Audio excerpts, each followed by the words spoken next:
और ब्रेक के बाद एक बार फिर खबरों की शुरुआत करते हैं। बड़ी खबर, विराट हिंदू सम्मेलन में अपर्णा यादव का बड़ा बयान सामने आया है। राम के नाम पर होंगी योजनाएं। अपर्णा यादव ने कहा, नहीं तो क्या, अल्लाह के नाम पर होंगी योजनाएं। हिंदू की रक्षा के लिए शास्त्र उठाने का लेना होगा प्रण, ये कहा गया है अपर्णा यादव की तरफ से। तो एक कार्यक्रम में पहुंची थी जिस दौरान उन्होंने ये बयान दिया। और दरअसल विराट हिंदू सम्मेलन का कार्यक्रम जिसमें अपर्णा यादव ने यह बयान दिया और कहा कि राम के नाम पर योजनाएं होंगी और नहीं तो क्या, अल्लाह के नाम पर योजनाएं होंगी। हिंदू की रक्षा के लिए अगर शस्त्र उठाने भी पड़े तो वो भी उठाने का प्रण लिया जाएगा, वो भी होगा।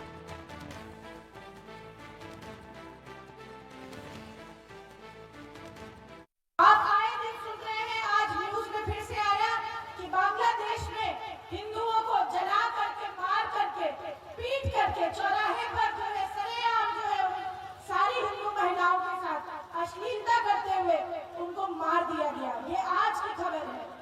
मैं आप सबसे ही कहना चाहती हूँ कि आज हम हिंदू विराट सम्मेलन में हैं और आज हम ये प्रण लें कि जहाँ हमें शस्त्र उठाना पड़े अपने हिंदू समाज की रक्षा करने के लिए, वहाँ हम पीछे नहीं हटेंगे, नहीं हटेंगे और नहीं हटेंगे।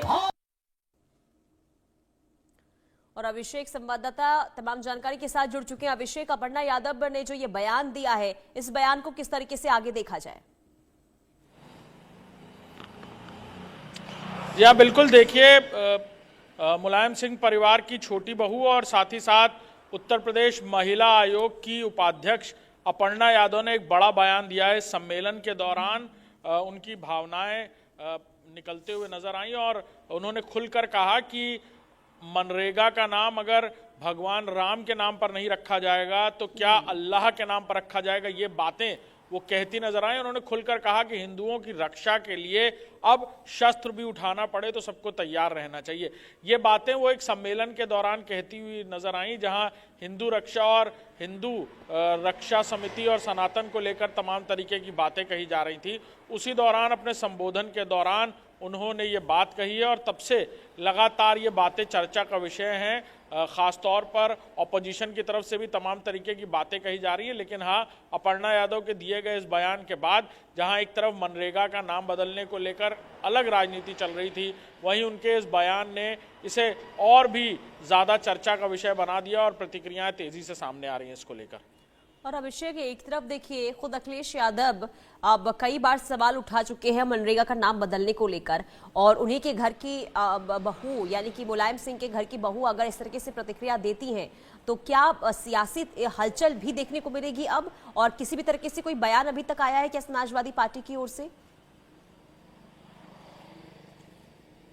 देखिए, राजनीति में और परिवार में एक दायरा बनाकर चलते हैं लोग और समाजवादी पार्टी से हटने के बाद यानी भारतीय जनता पार्टी की राजनीति लगातार अपर्णा यादव करती नजर आ रही हैं। ऐसे में अखिलेश यादव के किसी बयान को लेकर वो मुखर होकर तो कुछ नहीं कहती, लेकिन हाँ, समाजवादी पार्टी के बाकी नेताओं को लेकर या इस तरह की बयानबाजियों को लेकर अक्सर वो प्रतिक्रियात्मक होती नजर आई हैं। हालांकि अखिलेश यादव के बयान को लेकर उन्होंने स्पेसिफिकली तो कुछ नहीं कहा है, लेकिन हाँ, ये एक बड़ी बात कहती हुई वो नजर आई हैं। एक तरफ जहां समाजवादी पार्टी इस बात का विरोध कर रही है, तमाम तरीके की बातें अखिलेश यादव कह रहे हैं, मनरेगा का नाम बदले जाने को लेकर एक अलग पॉलिटिक्स शुरू हो गई है। मनरेगा के नाम को बदले जाने को लेकर ये कहा जा रहा है कि बाकी लोगों के नाम पर क्यों नहीं रखा गया, अगर ऐसा ही है तो बाकी महापुरुष हैं उनके नाम पर रखा जाना चाहिए। इस तरह की भी बातें कहते हुए लोग नजर आ रहे हैं और अब ऐसे में अपर्णा यादव का ये बयान सीधे तौर पर इस पूरी राजनीति को एक अलग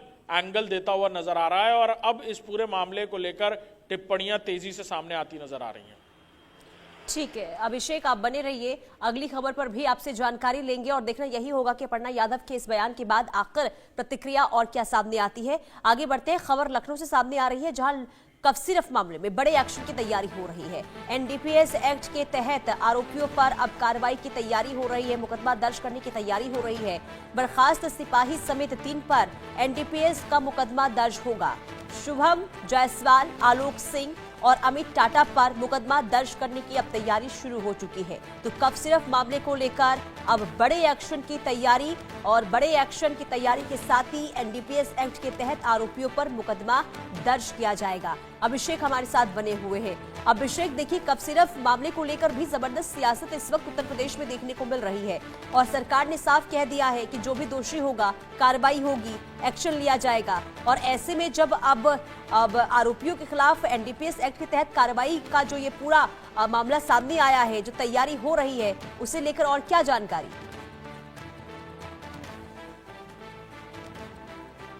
अभिषेक, उत्तर प्रदेश की एंटी नार्कोटिक्स टास्क फोर्स ने पहला मुकदमा दर्ज किया था और उसके बाद से 1 साल के अंदर कई सारी इन्वेस्टिगेशंस के दौरान इस फेनिड्रिल कफ सिरप, जो कोडेन युक्त कफ सिरप है, इसके इस नेटवर्क के बारे में जानकारियां सामने आई। कई सारी गिरफ्तारियां सीज हुई और तमाम बॉटल्स सीज हुई कफ सिरप के, जिसमें पता चला कि ये फेनिड्रिल जो कफ सिरप है ये कोडेन युक्त है और इसे विदेशों में सप्लाई किया जाता है, खासतौर पर बांग्लादेश में इसे नशीले पदार्थ के तौर पर सप्लाई किया जाता है।